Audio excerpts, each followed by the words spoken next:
Hello, America, and everywhere else in the world. Welcome back to a brand new episode of Corey Has a Podcast. It is me. Who else is it? Who else would it be? No other. No other than me, Corey Easley of the world famous Corey Easleys. There are two of us, but enough of all that. Enough of all the titles. I just saw Game of Thrones for the first time in my life, and it's good. It's, people like it, and people raved about it, and people were even obsessed with it. People named their kids after characters from the show. People got tattoos. People named their dog Ghost and shit like that. Although there were people named Ghost way before that dog, I'm just going to say, but I still think it's a cool name for a white dog. Honestly, I think if the dog was black, it'd also be cool. But then again, like, people usually name black animals Shadow and white animals Ghost. And that's, it's on the nose, but what are you going to do? You know what I mean? You could name them Powder. Powder is usually white, right? But isn't powder like just anything that feels like that? You know what I mean? Like, is cinnamon considered powder? Like, if you poured cinnamon all over someone, that's also a powder, right? Who am I talking to? Who is going to answer me directly? I don't want to ask the internet, my friend and yours, but I feel like cinnamon is powder. I feel like Nesquik is powder, right? Yeah, it is powder. Like whey protein powder. Yeah, I just answered my own question. Wow. So powder could be all different colors. So I guess powder is not a good name. When I think of powder, mostly, like when I hear the word powder, I immediately think of white powder, which, like, they got baby powder. They have drugs in a powder form that you put close enough to your nose where you could take a deep inhale and it shoots right up in there and does all kinds of things to your brain. And they have powder that you put down on the ground and it makes the snow melt. I don't know. No, that's more like salt. Salt isn't powder. It's too coarse, right? Depending on the salt. Anyway, whatever. Who gives a shit? Yeah, I'm here. I was working. It's the morning time again. So the morning energy is always a little bit different to me than the me trying to do this at night. I do this show on a weekly basis. As some of you may know, if I have any new listeners out there, and if I don't, just you regulars, you guys know I do this shit every week. And sometimes I don't feel like doing it. Sometimes I don't fucking want to do it. Sometimes I have those days where I'm like, what is the point? But the point is, I've made a commitment to myself. And I said I was going to do something, so I just have to fucking do it. But that doesn't mean that I can't change my mind. I could legitimately go, you know what? I don't want to do it anymore. And then somebody inevitably always goes, well, why? How come you don't want to do the thing anymore that you have to do that has nothing to do with me? And then you're like, because I just fucking don't. Sometimes we feel like we got to over-explain ourselves to people, right? If you want to change your mind, you absolutely can change your mind. I like doing this shit because I feel like it's like me having a diary that I get to, like, kind of open up a little bit and share with you people. Just a combination of this and therapy. This is a form of therapy to me. And I get to share it with you because on some level you can connect with people. Sometimes you'll say something or maybe like I say something, and I've had people contact me and reach out on a level and be like, yo, that made me think of this, or I related to that in this way, or yeah, I do that too, or I've never thought of it that way. Like, those are the way we connect with each other that I think is cool. What you see and what we can present to the world on a regular basis is like, this is me having a good time, and this is me, like, in my case, this is me training hard, and this is me, like, I like to also kind of like peel back the curtain and be like, well, this is how maybe I was feeling at the time, or I might just be being silly, but whatever it is, I like to connect. So I was thinking about being invited to social events and stuff. And I was talking to one of my clients and I was just like, there's this event that's happening and I'm going to show up, but I don't really want to participate. I just want to kind of show up, and it's an event that requires you to participate in. And I was like, and it's not because I'm being a party pooper, which sometimes I am. And when I said that out loud, I was like, yikes, sometimes I am a party pooper. And it's really because you go on defense mode, I think, when you don't really want to do something, but a bunch of other people are like, come on, just do it. And you don't really want to do it. So you like kind of begrudgingly show up to these events. And sometimes I'm a party pooper. But I think if you're going to be a party pooper, the best thing you could do is just not go. Like if you're going to keep a bad attitude the whole time, don't go to the event. Because you're going to spoil other people's fun with your negative energy and your bullshit. You know what I mean? And like, I'm the type of person where if I'm not feeling great, if I'm not feeling my best, if I feel like my attitude is kind of shitty that day, I kind of try my best to avoid bringing it around people, because I feel like misery really loves company, and just you can really just end up in this party of a bunch of fucking people that are unhappy, right? Or you could affect the way someone else enjoys their time because you just can't seem to get your shit together. And I don't want to be that person. So I would rather just like remove myself or just fall back. Like, listen, I don't want to spoil your fun, so I'm just not going to come, right?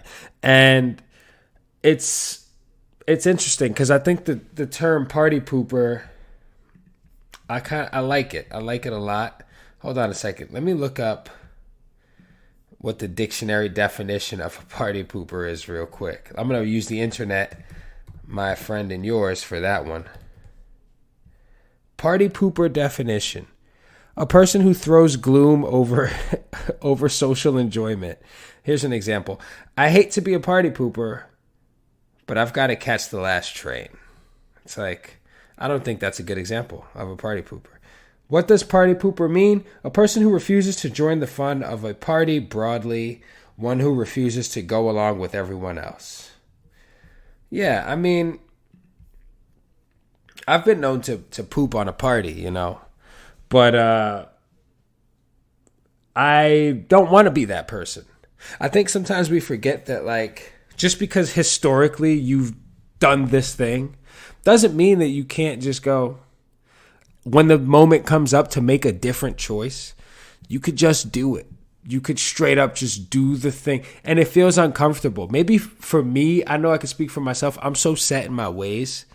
And I'm so, like, once I do something a certain way, I feel like this is the way it has to be done, right? Like, this is how I was taught to do it. And it feels so uncomfortable to get pulled into a situation where you have to do something a way you don't do it, whether you have to take a different route somewhere, or you have to, like, I don't know, the order in which something gets done, like the process is like different. Like when I make my overnight oats before I go to bed, like I start with the old fashioned oats, and then I put like a packet of oats with the protein, and then I do, like, if I switch up that order in some way, I'm going to feel a little bit thrown off. And I'm just like that. But I feel like it's been nice to kind of break those habits and put myself in a position. You just become a little bit more malleable when you kind of just like abandon your rigidness. You just like let that shit go. And it feels a little bit uncomfortable. But making myself uncomfortable has been a thing for me that I feel like has been helping me grow. I think maybe it could help you, listener. If there's something in your life that you think, why is this such a big deal to me? Taking shit that's a big deal and breaking it down and realizing that it may not even really be that big of a deal outside of your mind. I saw that famous Cher meme where she's like, what's your best quality about yourself? She goes, my brain. She goes, what's your worst? And she goes, my brain. And she goes, and then the next question is, it's something else. And the answer is my brain too. And it's like, I feel like people confuse like, yo, your brain is keeping you alive. But like what's in your fucking mind is the shit that'll drive you nuts. Like the shit you're carrying around with you, the shit you're just thinking about, not being present, practicing fucking being in the moment. I had a conversation with someone yesterday where I was just talking about all these things and all these ideas of being able to make a positive impact on someone's life. Not because you're just like putting all this positive shit in their face, but just because they came to you for something and you just fucking let them know, yo, everything is cool. Like, it's going to work out like this, but you got to fucking go easy on yourself sometimes. And I said to this person, I was like, yo, I'm talking so fucking vague in general, right?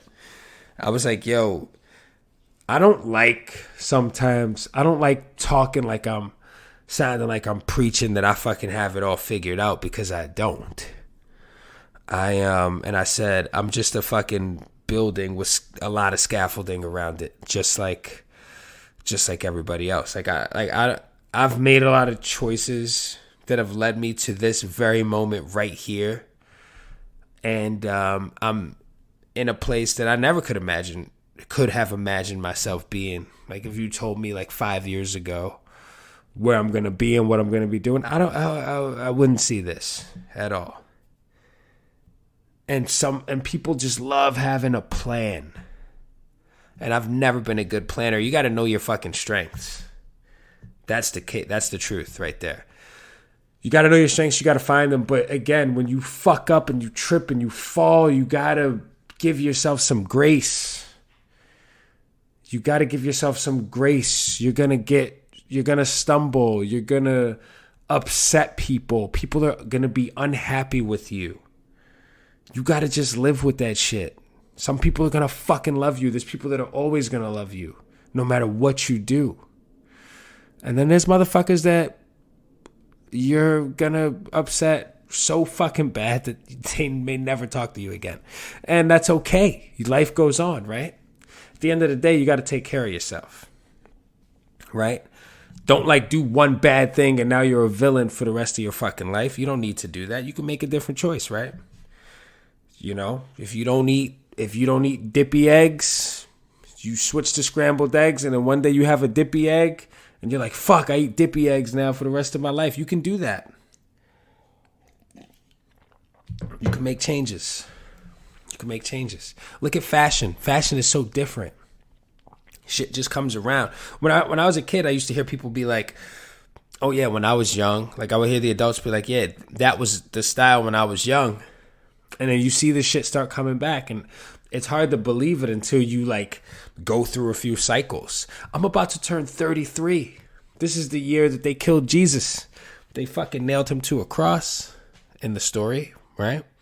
With nails. They use like those stakes that Buffy the Vampire Slayer used to use to kill vampires with. Who would have known that the shit that they pinned this man to a cross with, you could kill vampires with it? And that is how we know that Jesus was not a vampire. So yeah, I'm about to be 33. And I think a thing that's exciting about that is this. I'm approaching 2 years of being completely sober, and I keep thinking about the times that I've woken up in the morning and just felt like absolute garbage, but I'm so strong-willed that I would just get the fuck up, walk into the kitchen with a headache, pop open a LaCroix or whatever the water in the pitcher was cold, or honestly fucking hang my head under the faucet and just turn the water on and just start fucking chugging water and make myself breakfast and fucking get up and go and work and show up to where I'm expected to show up, reeking of booze. but I would just get the fucking job done. At what point do you say, look at this tenacity? Why don't I apply this to trying to make something a little bit better of myself? You know? And, you just eat shit for a long time. Like, I wish there's a part of me that would love to go back and talk to a 19-year-old me and be like, yo, man, I'm going to tell you something right now. You're going to do a lot of shit. You're going to put yourself in a lot of bad situations that you could have avoided. But it's going to be character building, right? But just be true to your fucking self. Right? Like, it's all the cliche shit that you want to say. But I think it's cool to just kind of be unknowingly and blindly going into that like abyss of like the future. It's kind of just like, I like not knowing shit. I'd prefer to not know shit. I saw this interview where Brad Pitt was talking about the movie Bullet Train, which I fucking haven't seen yet and I'm dying to see. And he's sitting there with like Bad Bunny and all these other people, these actors, the cast of the film. And he talked about how the question was something like, how did you navigate like going through things, hearing people say things about you good, like in the media, whatever, you're in the public eye. And he was like, early on, I fucking let shit affect me so much, like hearing people say things about me, good or bad. And then eventually I learned to just stop listening to the good or the bad, like stop looking for it. And I just decided to be blissfully naive. And I fucking loved that. Like, I wrote it down. Like, I was just like, yo, just be blissfully naive. You absolutely cannot control what other motherfuckers think about you. You can't. And I think it's a big mistake to like know that somebody doesn't care for you very much and then start putting all your energy into making that person care for you. You just can't please everyone. And that's fine. You don't have to. You know what I mean? I feel like that just comes down to like not taking stock and inventory of what you have good in your life because you're over here looking at what you don't have. Like, you don't have that person's affection or you don't have that person's approval. And it's like, yo, but what about all these motherfuckers over here who got mad love for you? They fucking would do anything for you. They care about you. They want to see you win. And you're over here worrying about this fucking one person that doesn't really like you. Fuck that person. I mean, like, wish them well or whatever, but you can't be over here looking at them and worried about their opinion about you. That's one person. So, just be blissfully naive. It's honestly, I think a huge thing is once you accept the fact that you can't control what people think. You can't control how people respond. You can't control.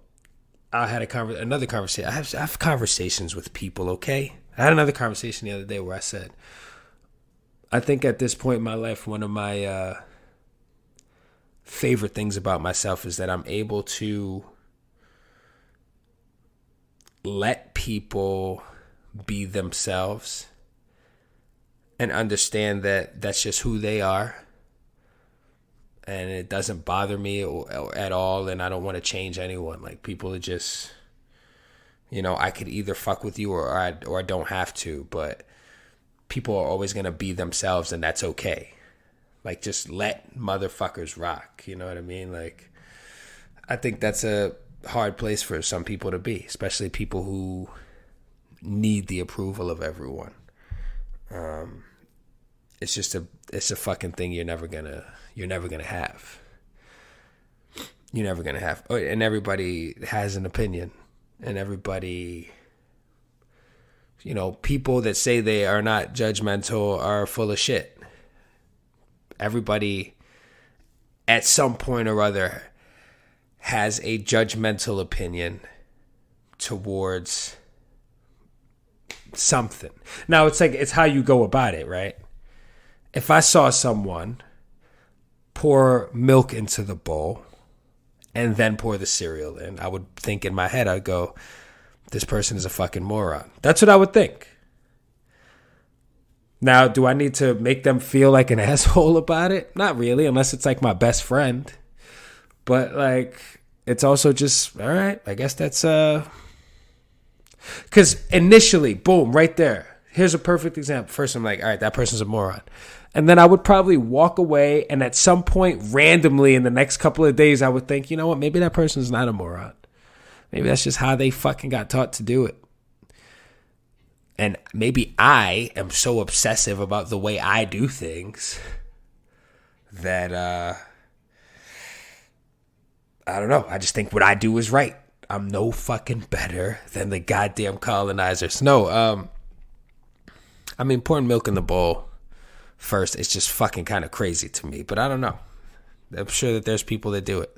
I don't even remember the last time I ate cereal, to be honest with you. So I don't know how they're doing it these days. They probably got some new shit where like you there's a jug of milk that has the cereal in it, and you just pour the whole fucking thing in, and it's just set up already. Boom. And then they got the technology where the cereal doesn't get soggy. I don't know. Some people like soggy cereal. Some people like when the ice melts into their drink and the drink is watered down. I don't like that. But listen, everybody, I'm going to get the fuck out of here. I'm going to enjoy my last few days of being 32. And I'm going to do my best to fucking have a good day every fucking day, right? And as you should, right? So take care of yourselves. Take care of the people you love. And stay blissfully naive. Have a fucking good day. Later.